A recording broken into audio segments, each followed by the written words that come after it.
Guys இப்போல்லாம் குற்ற வழக்கு சம்பவங்கள் ஜஸ்ட் நம்ம யூகிக்க முடியாத அளவுக்கு இருக்குது. அது விட தாண்டி திருவனந்தபுரம் கேரளாவில் ஒரு சம்பவம். அதாவது 1.5 வயசு குழந்தை, அந்த குழந்தைய அடிக்கிறதுக்கு நமக்கு மனசு வராது. நம்ம வீட்டு குழந்தையாக இருந்தாலும் சரி, மற்ற யார் வீட்டு குழந்தையாக இருந்தாலும் ரோட்டில் பார்க்கும்போது ஒரு கண் அடிக்கிறது, ஸ்மைல் பண்ணுறது, அதெல்லாம் பார்த்து நமக்கு எவ்வளோ ஒரு இன்ட்ரெஸ்ட் வரும்.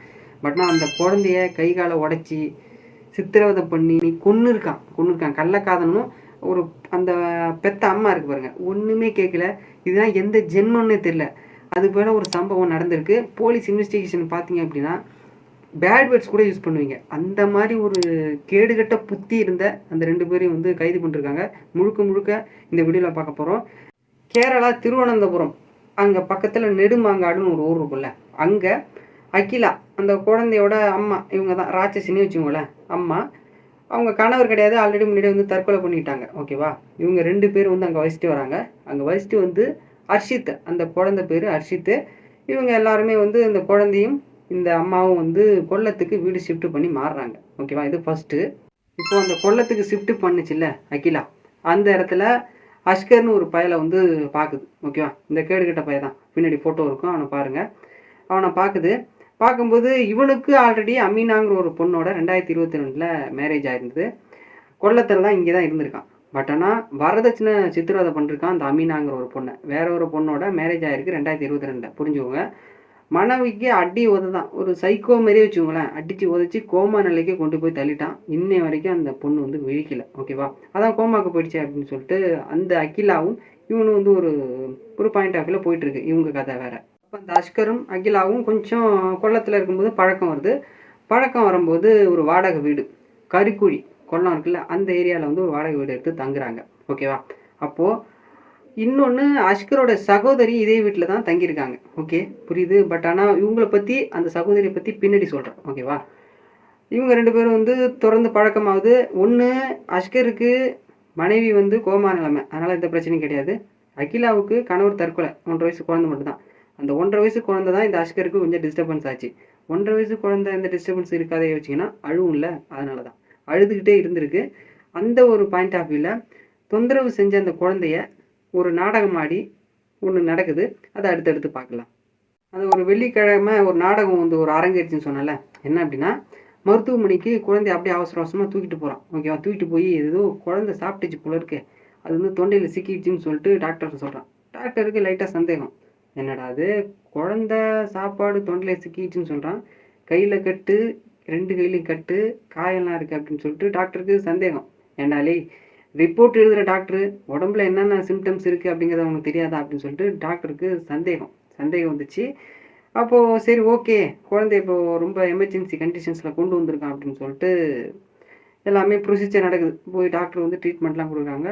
குழந்தை இறந்தே போச்சு. ஓகேவா, இந்த அடிப்படையில் போலீஸார் வந்து ஏதோ தப்பு நடக்குதுன்னு சொல்லிட்டு போலீஸுக்கு இன்ஃபார்ம் பண்ணிட்டாங்க அங்கே இருக்கக்கூடிய டாக்டர்ஸ் எல்லாம். ஓகே, அந்த குழந்தையோடைய பிரேத பரிசோதனை ரிப்போர்ட் இல்லை, 1.5 வயசு குழந்தைக்கு பிரேத பரிசோதனைங்கிற அந்த வார்த்தை விடும்போது எனக்கே ஒரு மாதிரியாக இருக்குல்ல.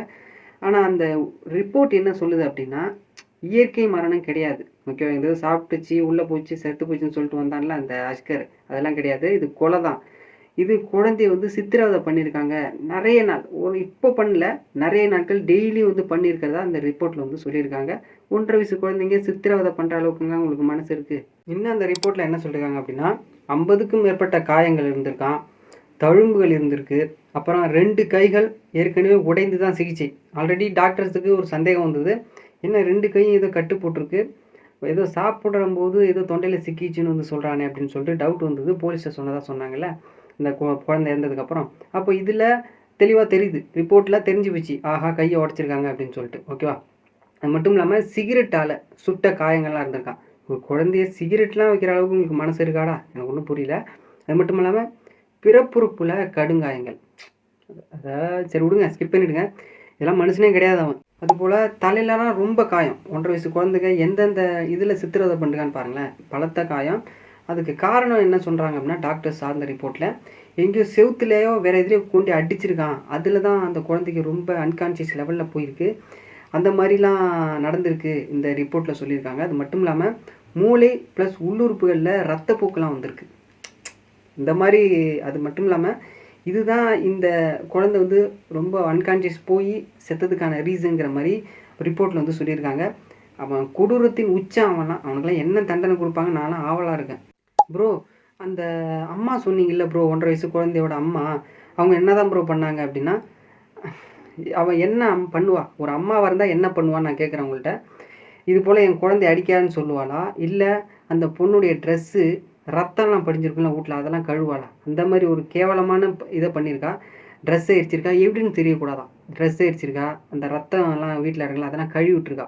ஐயோ என்னென்ன பண்ணிருக்கா அப்படின்னா, போலீஸுக்கு இந்த தகவல் தெரியக்கூடாதுன்னு சொல்லிட்டு தெரிவிக்கவும் இல்லை. இந்த மாதிரி குழந்தை இப்படி ஆயிருக்கு அப்படின்னு சொல்லிட்டு எதுவுமே சொல்லலை. அது மட்டும் இல்லாமல் ரத்தக்கரையை இப்போ சொன்னேன்ல, ரத்தக்கரையை வீட்டில் இருக்கிறத கழுவிட்டு குழந்தை துணியெல்லாம் வந்து எரிச்சிருக்கான். ஆதாரங்க இருக்கக்கூடாதுன்னு சொல்லிட்டு. இதெல்லாம் பொம்பளையா எந்த ஜென்மன்னே எனக்கு தெரியல. அப்புறம் பெரும்பாலும் நடக்கிறது தான், ஒரு குற்ற சம்பவம் நடந்தது அப்படின்னா அந்த இடத்துக்கு அந்த குற்றவாளியை அழைச்சிட்டு போய் என்னென்ன பண்ண அப்படிங்கிறது கேட்கறது இன்வெஸ்டிகேஷன் நார்மல் தான். அப்போது அந்த அஸ்கரும் அகிலாவும் கைது பண்ணிட்டாங்க. கைது பண்ணிட்டு அஸ்கரை அந்த விசாரணை பண்ணுறதுக்காக அந்த இடத்துக்கு கூட்டு போகிறாங்க. அந்த வீடு இருக்குல்ல அந்த இடத்துக்கு கூட்டு போகும்போது அங்கே ஆல்ரெடி பொதுமக்கள் சார்ந்து இந்த நியூஸ்லாம் தெரிஞ்சு போனோடனே அடித்து உதைக்கிற லெவலுக்கு போயிட்டாங்க. அவனுக்கு சர மாதிரி அடித்து ஓகேவா அஸ்கருக்கு. அது மட்டும் இல்லாமல் இவனை கொஞ்சம் மட்டும் போலீஸ் இல்லாமல் வெளில விட்டுருந்தா அவனை அந்த இடத்துல அடித்து நொறுக்கி கொண்டு இருப்பாங்க. அந்த லெவலுக்கு அங்கே இருக்கக்கூடிய பொதுநலன் சார்ந்து இருக்கக்கூடிய பீப்புள்ஸ்லாம் வந்து ஒன்று கூடி அவன் மேலே இருக்க கோவத்தை, அவன் கார் வச்சுருப்பான் பாருங்க வெள்ளை கார், அதை போட்டு அடித்து நொறுக்கியிருக்காங்க. அதே போல் இந்த பொண்ணுலாம் வந்தது அப்படின்னு வச்சுங்களேன், அகிலாலாம் இந்த இன்வெஸ்டிகேஷன் சார்ந்து இந்த விசாரணை இடத்துக்கு வந்து அப்படின்னா செத்துது அந்த அம்மா. அந்த லெவலுக்கு ஒரு புறம்போக்காங்க. அந்த மாதிரி நான் வார்த்தையெல்லாம் விடுவேன். ஏங்க ஒரு குழந்தை இப்படிலாம் பண்ணலாமா அப்படின்னு. ப்ரோ என்ன ப்ரோ வார்த்தைலாம் இப்படி யூஸ் பண்ணுற அப்படின்னா, இந்த வார்த்தையை சொல்லும் போதே அந்த பிறப்புறுப்புல காயம், மற்ற அந்த செவுத்துல விட்டேஞ்சு அடிச்சது என்ன பாலா குழந்தை பார்த்து ஒரு மனசு இருக்காது, மனிதாபிமானம் இல்லை மனுஷனா அப்படிங்கிற மாதிரி உங்களுக்கு தோணும். எனக்கு தோணுது, எனக்கு அப்படி தோணுது. அதுக்காக நான் சொல்கிறேன். ஒரு சம்பவம் என்ன அப்படின்னா, 2 வாரத்துக்கு முன்னாடி இந்த சம்பவம் நடக்கிறதுக்கு முன்னாடி ஒரு விளாகர்ஸ்லாம் வந்து பேட்டி எடுப்பாங்களே அந்த வீடியோவில் இப்போ அந்த வீடியோ வைரல் ஆகிட்டு இருக்கு. என்னென்னா கேட்குறாங்க அந்த விளாகர்ஸ்லாம், ஏன் 2 குழந்தைக்கு கையிலலாம் கட்டு போட்டிருக்கீங்க அப்படின்னா, அந்த அம்மா என்ன சொல்லுது, சந்தேகம் வரக்கூடாதுங்கிறதுக்காக சைக்கிள்லேருந்து கீழே விழுந்துட்டா அப்படின்னு சொல்கிறாங்க. அப்போவே லைட்டாக சந்தேகம் வந்தது. பட் நான் இது உறுதிப்பட தெரிஞ்சு ரிப்போர்ட் சார்ந்தும் கையை உடச்சிருக்காங்கன்னு சொன்னாங்கல்ல. அப்போது இதில் இன்னும் போலீஸில் ஓஹோ இந்த பொண்ணு உடந்த அப்படிங்கிறது இன்வெஸ்டிகேஷனாக நல்லா கிளியர் கட்டாக ஐடியா கிடச்சிருச்சு. இந்த அகிலா இருக்கால்ல, அகிலா என்ன சொல்கிறா, சம்பவம் நடக்கும்போது நான் நாகர்கோவிலில் இருந்தேன், அங்கே ஒரு டான்ஸ் காம்படிஷன் இருந்தது, அங்கே நான் போயிட்டேன் அப்படிங்கிற மாதிரி சொல்கிறா. அது மட்டும் இல்லாமல் குழந்தை இறந்து போச்சுங்கிற செய்தி எனக்கு அந்த நியூஸ் வந்ததில் அப்போ தான் தெரியுங்கிறாங்க. ஓகே, ஒரு அம்மாவாக இருந்துட்டு குழந்தை செத்து போச்சுன்னு சொல்லிட்டு நியூஸில் வந்த அப்புறம் தான் எனக்கு தெரியுங்கிறாங்க. 1.5 வயசு குழந்தைய விட்டுட்டு உங்களுக்கு நாகர்கோவிலில் டான்ஸ் காம்படிஷன் ரொம்ப முக்கியமாக அப்படிங்கிற மாதிரி யோசிக்கிறது வந்துல. பட் ஆனால் இவங்க போலீஸ் தரப்பில் கேட்கும்போது இவங்க சும்மா கட்டுக்கதை, வேறு ஏதோ ஒரு டிக்கெட் சார்ந்து மற்ற ஏதாவது ரெஸ்டாரண்ட்டில் தங்கின மாதிரி ஒரு ரெசிப்ட் எடுத்துகிட்டு வந்து சொல்லிட்டு தப்பிக்கலான்னு பார்க்குறாங்கன்னு சொல்லிட்டு போலீஸ் சார்ந்து சொல்கிறாங்க. அதனுடைய தகவல் அடுத்தடுத்தது நமக்கு கண்டிப்பாக தெரிய வரும். ஸோ அவங்க அம்மா அப்பாலாம் யாருமே இல்லையா, அதெல்லாம் கதையில் எதுவுமே இல்லை அப்படின்னா இருக்காங்க. அகிலாவுடைய தாய், அவங்க பேர் ரீனா. அவங்க என்ன சொல்கிறாங்க, என் மகளும் அந்த அஸ்கரும் தான் இதற்கு காரணம், இந்த 1.5 வயசு குழந்தை இறந்ததுக்கு காரணங்கிற மாதிரி சொல்கிறாங்க.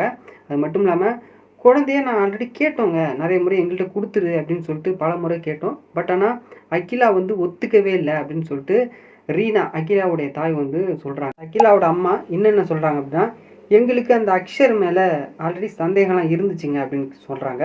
அது மட்டும் இல்லாமல் குழந்தையில கை கட்டு போட்டு பார்த்தம்போதே நாங்கள் சொன்னோம், என்னது போலீஸில் போய் கம்ப்ளைண்ட் கொடுத்தோம், இந்த மாதிரி என் பொண்ணும் இவனும் சேர்ந்துக்கிட்டு ஏதோ பண்ணியிருக்காங்க அப்படின்னு சொல்லிட்டு சொல்லி போலீஸ்கிட்ட கம்ப்ளைண்ட் கொடுத்துருக்காங்க. ஆனால் போலீஸ் சார்ந்து இந்த ஆக்ஷன் எடுக்கல.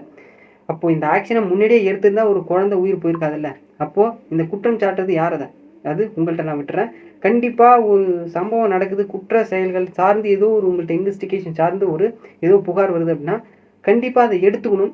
ஜஸ்ட் கேர்லெஸ்ஸாக விட்டால் இந்த போல தான் போய் முடியும். இது போன்ற சம்பவங்கள் இது நடக்காமல் பார்த்துக்கணும் அப்படிங்கிறது என்னுடைய தனிப்பட்ட கருத்தும் இல்லாமல் மக்களாகிய உங்களுடைய கருத்தும் கூட. அது மட்டும் இல்லாமல் இந்த அக்ஷர் ஆல்ரெடி இந்த அம்மாவுக்கு நேராகவே சொல்லியிருக்கான், இது போல் பண்ணிட்டு இருந்தால் இந்த குழந்தைய கொன்னுடுன்னு வேறு சொல்லியிருக்கான். எந்த லெவலுக்கு விசாரணையில் தகவல் கிடச்சிருக்கு பாருங்கள். அக்கம் பக்கத்து நல்லா இருப்பாங்களா, அவங்கள்ட்டையும் விசாரணை மேற்கொள்வாங்க, என்ன தான் நடந்தது போச்சு வந்து உங்களுக்கு எதாவது தெரியுமா அப்படிங்கிற மாதிரி. அதில் என்ன சொல்கிறாங்க அப்படின்னா, அவனாம் ஒரு மனுஷனே கிடையாதுங்க, எப்படி ஒரு சைக்கோ, நம்ம மட்டும் இருந்தால் போதும், நம்ம போகிறோம் வரோம் அப்படிங்கிற மாதிரி மற்றவங்கள்ட்ட ஒழுங்காக கூட பேச மாட்டான். அது மட்டும் இல்லாமல் இந்த வெயில் நல்லா படும்ல, அந்த வெளிச்சம், அந்த இடத்துல குழந்தைய போட்டுட்டு அப்படியே குழந்தை அவ்வளோ கத்தும், அப்படியே கண்டுக்கவே மாட்டான், உள்ளே உட்காந்துருப்பான். நாங்களாம் ஏதாவது போய் திட்டி அந்த மாதிரி ஏதாவது சொன்னால் தான் வந்து குழந்தை எப்படி தூக்கிட்டு வீட்டுக்குள்ளே போடும். அப்போ கூட நாங்கள் பேசுறதெல்லாம் காதில் வாங்க மாட்டான். அந்த மாதிரி ஒரு சைக்கோவான இவாங்க அப்படின்னு சொல்லிட்டு அக்கம் பக்கத்தினர் அவன் மேலே அவ்வளோ குற்றஞ்சாட்டு. ஒரு வார்த்தை கூட பேச மாட்டான். அவன் என்னதான் மைண்டில் இருக்காங்கிறது எங்களுக்கு தெரியாது. பட் நான் ஒரு குழந்தை சார்ந்து இப்படி பண்ணுறது எங்களுக்கே ஒரு கோவத்தை உண்டு பண்ணுங்கிற மாதிரி அக்கம் பக்கத்தினர் இருக்கவங்களாம் சொல்கிறாங்க. அகில் அகிலா 2 பேருமே வந்து பட்டியல் இனத்தோடு சார்ந்தவங்க. அதனால் இந்த குழந்தையும் இதே பிரிவில் தான் வரும். அதனால் SC atrocities prevention department action, இந்த டிபார்ட்மெண்ட் சார்ந்து ஆக்ஷன் எடுத்திருக்காங்க. அதே போல் ஜெவென்யூ ஜஸ்டிஸ் ஆக்ட் அந்த சார்ந்தும் ஆக்ஷன் எடுத்திருக்காங்க. இந்த இன்வெஸ்டிகேஷனை ட்ரான்ஸ்ஃபர் பண்ணிருக்காங்க. டிஒய்எஸ்பி டெப்யூட்டி எஸ்பிக்கு வந்து ட்ரான்ஸ்ஃபர் பண்ணிட்டாங்க. ஹை ப்ரொஃபைல் கேஸ் இல்லை. அதனால் அது மட்டும் இல்லாமல் இந்த case move on SC/ST court.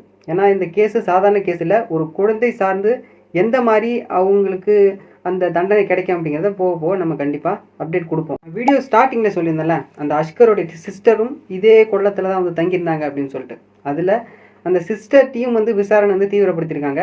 இதில் அந்த அகிலாவோட கணவர் இறந்து போனாங்களே, அந்த தற்கொலை என்ன அப்படிங்கிற ஒரு சிம்டம்ஸ் கோணத்துலையும் விசாரிக்கிறாங்க. ஏன்னா அகிலா இந்த லெவலுக்கு இறங்கி வேலை பார்த்துருக்கும் போது கணவரும் தற்கொலை பண்ணியிருப்பாரா அப்படிங்கிற ஒரு கோணத்தில் போலீஸுக்கு இன்னும் சந்தேகம் அதிகரிக்கிறது. சரி பார்க்கலாம். அஷ்கர் அகிலா விரைவில் கஸ்டடியில் எடுக்கப்படுவாங்க. அதுக்கு அடுத்த அப்டேட் ஏதாவது கிடைச்சா நான் கண்டிப்பாக சொல்கிறேன். தண்டனை கடுமையாக்கப்படணும். சரி ஓகே. இந்த பிரேத பரிசோதனை ரிப்போர்ட்டு குழந்தை யார்கிட்ட கொடுத்தாங்க அப்படின்னா, அகில் அவங்க குடும்பம் இருக்குல்ல, அவங்க அம்மா அப்பா சொன்னாங்கல்ல, அவங்கள்ட்ட வந்து ஒப்படைச்சிட்டாங்க. இது சார்ந்து பிந்து கிருஷ்ணா கேரள மகளிர் குழந்தை மேம்பாட்டுத்துறை அமைச்சர் என்ன சொல்லியிருக்காங்க அப்படின்னா, குற்றவாளிகளுக்கு கடுமையான தண்டனை உறுதி செய்யப்படும் அப்படின்னு சொல்லிட்டு அவங்க ஒரு அஃபிஷியல் ஸ்டேட்மெண்ட் வந்து கொடுக்குறாங்க. இந்த கண்டென்ட் மூலயமா ஜஸ்ட் ஒரு அவேர்னஸ் தான், ஓகேவா? நான் இதுக்கப்புறம் அவேர்னஸ் சார்ந்து நிறைய வீடியோ போஸ்ட் பண்ணுவேன். ஏன்னா இப்போது காலகட்டத்தில் எது நல்லது கெட்டதுன்னே தெரிஞ்சு பண்ணுறாங்களா தெரியாமல் பண்ணுறாங்களான்னு போது யங்ஸ்டர்ஸாக இருக்கட்டும், பாலியல் இச்சை சார்ந்து எந்த லெவலுக்கு இறங்கி சினிமா அந்த மாதிரி மனுஷ ஜென்மம் நினைக்க முடியாத அளவுக்குலாம் நடக்குது. அந்த மனிதாபிமானம் ஒரு ஜஸ்ட்டு ஒரு ஈர்ப்பு மீன்ஸு குழந்தைன்னா எப்படி வச்சுருக்கணும், பெரியவங்களை எப்படி மதிக்கணும் அப்படிங்கிற ஒரு எதுவுமே கிடையாது. வண்டியில் வேகமாக போகிறது, கெட்ட வார்த்தை பேசுகிறது, வயசுக்கு மரியாதை கொடுக்குறது அப்படிங்கலாம் நடந்துக்கிட்டே தான் இருக்குது. இக்காலத்து சார்ந்து நீங்களும் மூவ் ஆன் பண்ணி போங்க. நீங்கள் எனக்கு சொன்னாலுமே கொஞ்சம் அவேர்னஸாக இருங்க. பெற்றோர்கள் எப்போயும் அந்த குழந்தைங்க சார்ந்து ஒரு மேபி எப்படி சொல்கிறது அப்படின்னா, ஒரு இம்பார்ட்டன்ஸ் கொடுங்க. உங்களுடைய வேலையை மட்டும் பார்க்காதீங்க. குழந்தை எப்படி இருக்காங்க, அவங்களுக்கு நல்லது கெட்டதை சொல்லி கொடுங்க. ஓகேவா? ஜஸ்ட் ஒரு அவேர்னஸ் வீடியோ. இந்த அகிலாவுக்கும் அஷ்கருக்கும் கடுமையான தண்டனை வழங்கப்படணும் அப்படிங்கிறது என்னுடைய கருத்து. தேங்க்ஸ் ஃபார் வாட்சிங்.